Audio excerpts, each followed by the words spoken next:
professionnel de la santé compétent vous donnera des réponses claires, mais est-ce que c'est réellement la thérapie qui agit sur l'otite? Mais ne croyez pas que seuls des thérapeutes alternatifs alimentent des malentendus. Même des médecins vont prescrire des antibiotiques inutilement.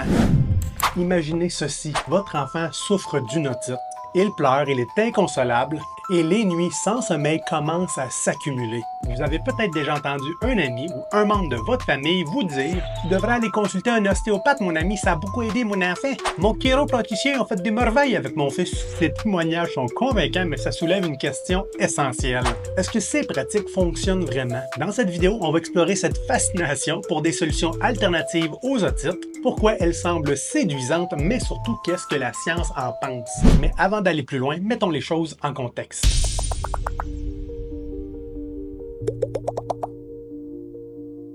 Les otites ou l'inflammation de l'oreille moyenne sont un des problèmes de santé les plus courants chez les bébés et les jeunes enfants. Quand elles surviennent, c'est souvent un mélange de douleurs, de fièvre et parfois des pleurs incessants. Pour les parents, ça peut être un véritable cauchemar. Mais pourquoi ces petites oreilles sont-elles si vulnérables? Les bébés ont des trompes d'Eustache plus courtes et plus horizontales, ce qui favorise l'accumulation de liquide derrière le tympan. Ajoutez à ça un système immunitaire immature et vous obtenez un cocktail idéal pour une infection. Mais c'est alors qu'on se pose une autre question. Pourquoi certains parents choisissent-ils de consulter avec un thérapeute alternatif au lieu d'un médecin? C'est ici que ça devient captivant. Imaginez une mère fatiguée au bout du rouleau, entend une amie enthousiaste lui raconter que son enfant s'est miraculeusement senti mieux après une séance en chiropratique ou en ostéopathie. C'est tentant, non? Mais ce qui semble être une solution simple et rapide cache une réalité bien différente.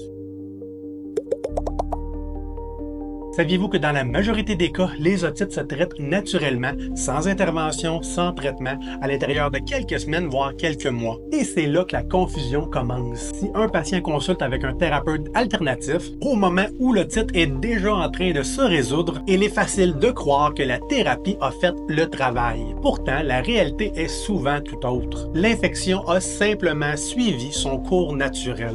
Et les traitements alternatifs ont maladroitement été placés à l'intérieur du processus naturel de guérison. Mais il y a plus. Imaginez que vous êtes dans un cabinet avec un thérapeute. L'environnement est calme, le praticien est attentif et rassurant. Il prend soin d'écouter vos inquiétudes et d'interagir avec votre enfant. Ce cadre, bien différent d'une consultation médicale rapide, va créer un effet puissant placebo. La douleur diminue, l'anxiété des parents s'apaise et tout semble s'améliorer. Mais est-ce que c'est réellement la thérapie qui agit sur l'otite?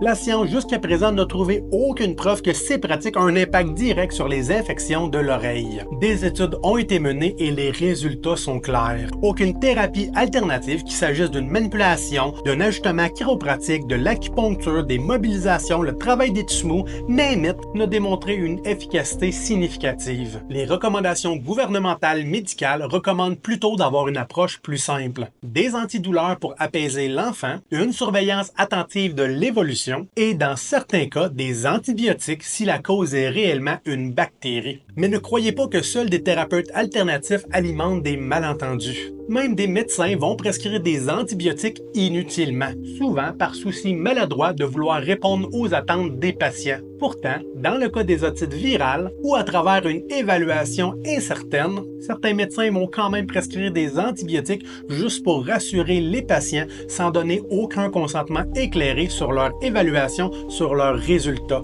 Alors, qu'est-ce que vous pouvez faire en tant que parent? Posez des questions et demandez toujours quelle est l'origine probable de cette otite, quels sont les risques et les bénéfices des traitements proposés, existe-t-il des alternatives et devrions-nous simplement attendre? Un professionnel de la santé compétent vous donnera des réponses claires, comme par exemple, l'origine de l'otite est pas certaine, ça peut vous aider, ça peut ne pas vous aider, puis ça peut causer des problèmes pour l'intestin de votre enfant.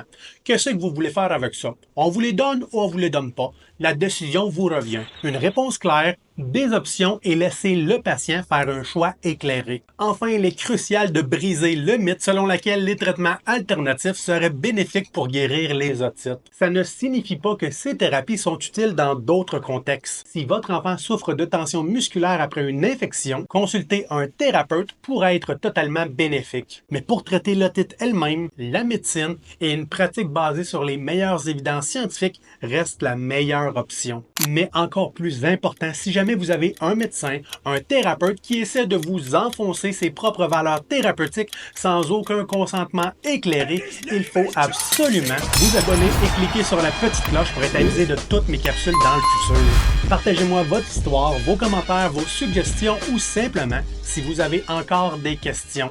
Parce qu'une personne informée, c'est une personne en contrôle de sa santé.